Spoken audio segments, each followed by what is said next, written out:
Hi everybody, this is Amy Mesney from Amy Mesney's Teaching Ideas for You. I am here this week talking about how teachers can integrate writing and social studies together. Yesterday we talked about really just how to develop a unit overall, and today we're going to get into the difference between formative and summative. It's going to be a quick overview of the differences, and the next 2 days then we'll talk about each of these in more depth. So let's get started. It's probably going to be a quicker session today. So formative and summative writing they both have different purposes. And teachers should be using both of these within a unit because it will help students achieve at a higher rate. It will also help to engage students throughout the unit.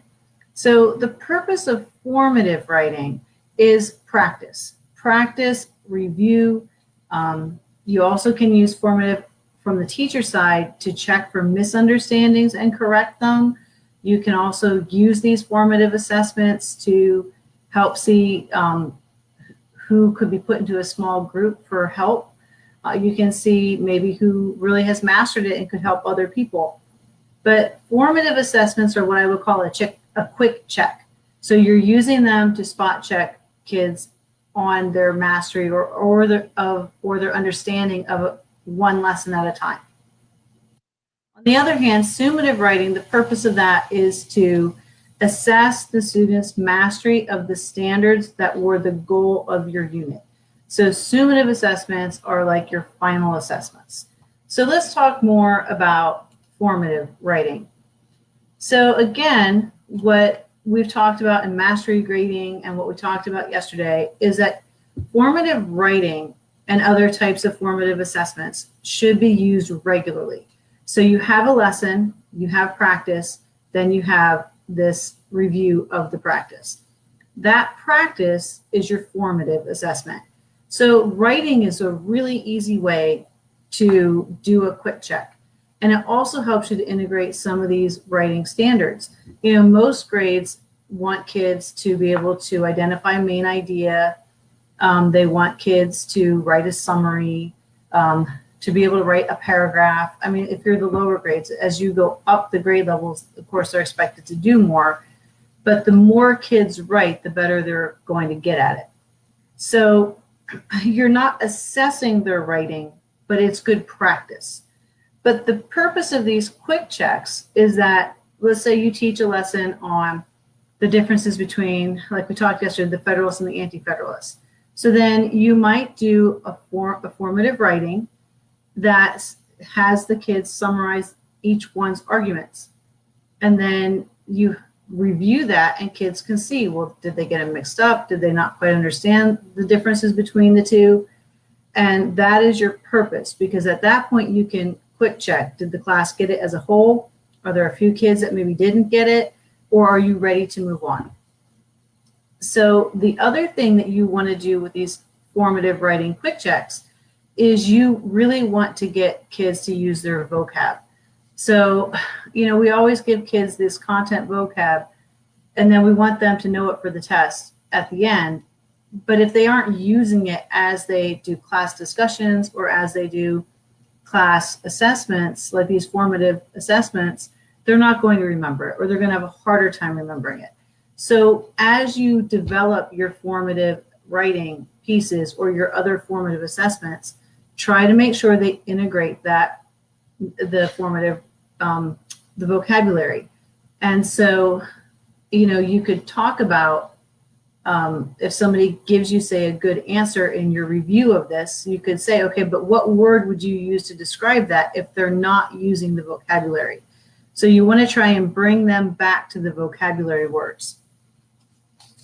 Now, formative writing, like I quickly mentioned, you're focused on content. You're not focusing on mechanics. Should you point out mechanics and help them with mechanics? Yes. If you can, you'd like to do that. But you shouldn't be spending 15 minutes of your class time talking about paragraph writing if you're really focused on, did they understand today's lesson? So remember, formative writing, it's not the mechanics you're worried about. You're not concerned so much as did they put their paragraph together really well. but did they understand the ideas, and could they explain what they mean well? Like, can they explain the topic that you're trying to get them to learn? Because you know what they say, if you can't explain something, you don't really know it very well. So that is the purpose of the formative assessment. Now, if you were with me for mastery grading last week, the way these formative assessments can build engagement, eventually build achievement for kids, is by not grading them. Now, I am not saying not to hold them accountable, but with mastery grading, you score formative assessments and you grade the summative assessments. And so what that means is, instead of giving everything out of 100 points on every single thing that they do, you can weight different categories to a different amount, or like I make these worth less points. So if it's a homework or a class participation type thing that I'm looking for them to do, if you did it and you tried it, no matter whether you were right, wrong, or otherwise, you get 2 points. And so a kid can take a risk on something they're not sure they understand, but still not be punished for it because they tried. Now, if they don't do it, they get 0 points. But in the end, if you do no classwork, you're not going to do well on the final stuff as well either. And I worked it out with some rough grades. I mean, your participation grades, your homework grades, when you add it up, it's a smaller percent of the student's grade. So it still can affect their grade. Like, it might drop them from a B to a C, but you're not going to fail because you failed all the homeworks because you tried and didn't understand it. So if you want to know more about that, go back to my mastery grading videos and look at the scoring versus grading. But mastery grading, it is just such an effective way to organize your units. So just remember, with the formative writing, these assessments, your goal is to get kids to do them. You want to check how well they understood, and then you're going to encourage them to do them by scoring them out of a couple points versus a full class grade. So, okay, so we're ready to move on to some examples. So examples of formal or formative writing activities, there's a lot of things that you can do. You can do summaries of a text. You can do reflections on a text or a video or a class discussion. You might have students write a response to your essential question. So like, based on what you learned today, what would you say to the essential question, which could be, what is the purpose of government, or what is culture, or whatever your essential question is. You might have them compare, like the Federalists and the Anti-Federalists. You might have them write a comparison. You might ask them to make an inference. What else can they learn from what they found out today? And then you might have them make conclusions. So all of these are quick writes that they can integrate their vocabulary, and you can check. They should take 5 to 15 minutes, and then you check them for another 5 or 10 minutes. So you might think, well, this is a lot of class time, but you're reinforcing everything you taught. So my brother also teaches, and what he does is he will often give these things at the end of class. So in that time period when kids are trying to pack up and leave, instead you're encouraging them to do this homework that they can actually get done in class. And then when they come in the next morning, you put up the answer key, and they are grading their own work to double check how did they do. So if you use them for those minutes where a lot of time is wasted, you can get a lot of it done. And so think about the 5 minutes where they're coming in, unpacking, you're taking attendance, they're checking their answers, and then you spend 5 more minutes discussing it. Okay, who has a really great insight, or who had something else and they want to talk about it? Who didn't understand this? You train kids to ask questions during that time. So what I recommend, and what my brother recommends, is that these formative writing pieces get kept somehow in an organized manner. Maybe you organize them in a binder that stays in class. I personally liked interactive notebooks, and I kept everything in there. I mean, every piece of paper that I wanted my students to keep, it got glued into that interactive notebook. And I did let notebooks go home, but I know people who will, once you're done going over something, like it stays in the binder until there's a test. So the purpose of this is because all of these formative assessments are review. They're all review of the main concepts. So when you get to the end of the unit and you have a summative activity, now they have all their notes and they're all in one place and they're all reviewing. This is why you really want them to be integrating their vocabulary into these assignments as well, because that way everything's in one place for review and it's all the key points. Okay, so summative writing. Again, we said summative writing is your assessment of the student's final mastery. Now, you might revisit it in another unit, you might go over these standards again, but at this point at the end of the unit that you're working on, you're going to have them maybe take a test and maybe do some sort of writing piece, or one or the other. You know, sometimes you use both, and you're going to use those to assess students' mastery. So at this point, have they mastered it above and beyond the standard? Have they gotten to the point where they have achieved the standard, or maybe they need to keep working on the standard? But that is the goal of the summative writing and your summative test, is to see how are students doing, like where are they in this mastery. So the thing about a mastery assignment is you have to be very clear in your expectations. What is the purpose of this assignment? What are the objectives that you're trying to get them to meet? If it's a writing piece, like a summative writing might be an essay, what writing style do you expect? And you need to have a clearly defined grading rubric or grading scale that you can show kids at the beginning of the assignment so they know what they have to do.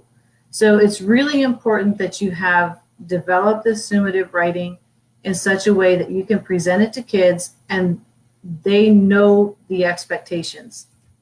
So the thing with the summative writing is you're going to have stages, because if this is your assessment of their mastery, it should be their best effort, which means it's gone through the writing process.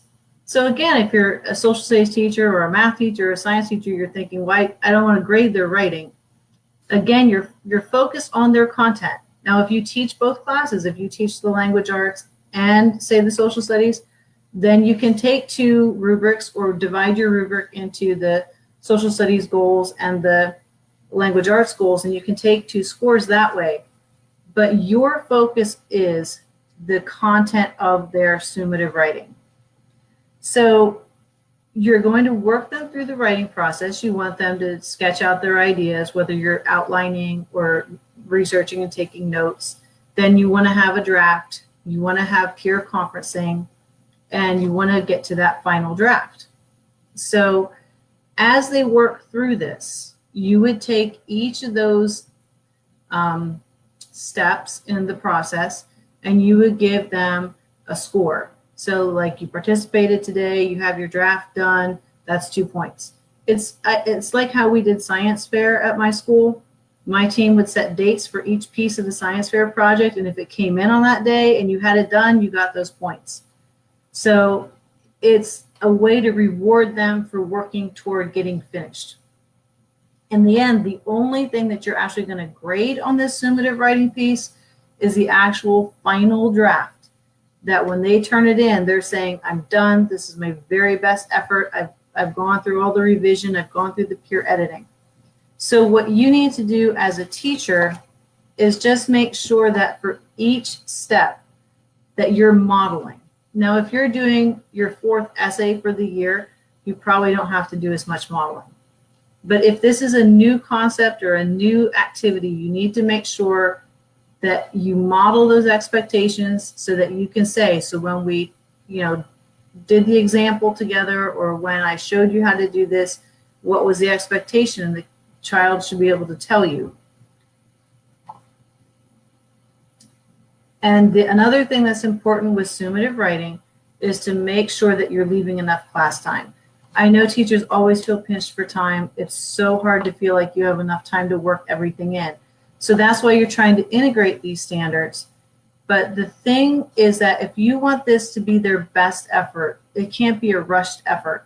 So you need to plan time so that they can organize their thinking, so that they can write a draft, so that they can peer conference, so that they can then edit and go through it again and then get to that final draft. So your summative writing might take a couple days. And again, if you send this home as a home activity and say, oh, well, you have to do this all at home, you might do that depending on your community, depending on your school expectations, things like that. But I know a lot of times when you send that home, you're getting a lot of parent edited things, especially in the elementary school. So if you really want a true picture of what kids can do, it's better if you're doing this in school. And again, the formative activities are going to be frequent. You're going to be doing them a lot. Summative assessments, you're only doing at the end of a unit. And when I think about social studies and when I organize my social studies, in a marking period, I might get done with, say, 2 big units. So you're only blocking out for these summative writing pieces once or twice a quarter. So if you can put aside a week to do that assessment and you'll get a true assessment of where they are, it's worth the time that you've put in. So like I said, that is a pretty quick, examples, I forgot my examples, sorry.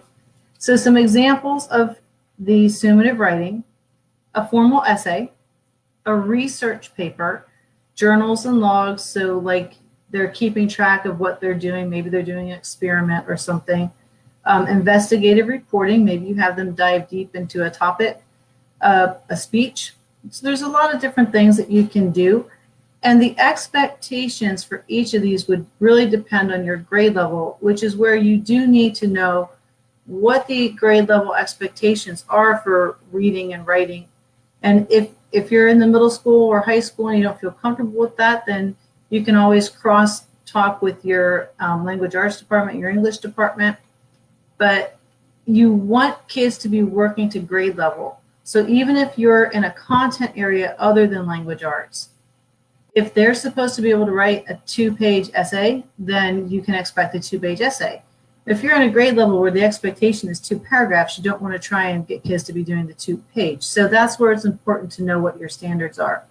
In lower grades, when you're talking about first, second grade, maybe it's a Venn diagram and a few sentences. So, have your expectation for the summative assessment match whatever fits your grade level. So now tomorrow what we're going to do is we're going to dive deeper into how do you develop one of these summative writing assessments and how do you make sure it fits your unit. So we talked yesterday about how to develop your unit, and we did talk a little bit about how to organize your summative writing assessment, but we're going to talk more about it tomorrow. We're going to give more ideas. We're going to talk about which grade level might do what kind of assignment. So you'll get more ideas and more guidance on how to do that tomorrow. And then on Thursday, we're going to talk more about formative writing and all the different types of things that you can do and how to organize it and the different types of writing that you can use for quick writes. So it's a progression where yesterday we learned how to develop the whole unit. Today we talked about these differences, and then we're just going to go deeper so that when you try and write your own unit, that you have a better idea of your options. So I thank everybody for coming, and I appreciate that you're watching. My name is Amy Mesney, and I have social media on Facebook, Instagram, Pinterest, YouTube. I also have my own blog, and I have a TPT store, a Teachers Pay Teacher store. It's under my name, Amy Mesney, at Teaching Ideas for You. Thank you for coming, and I appreciate it.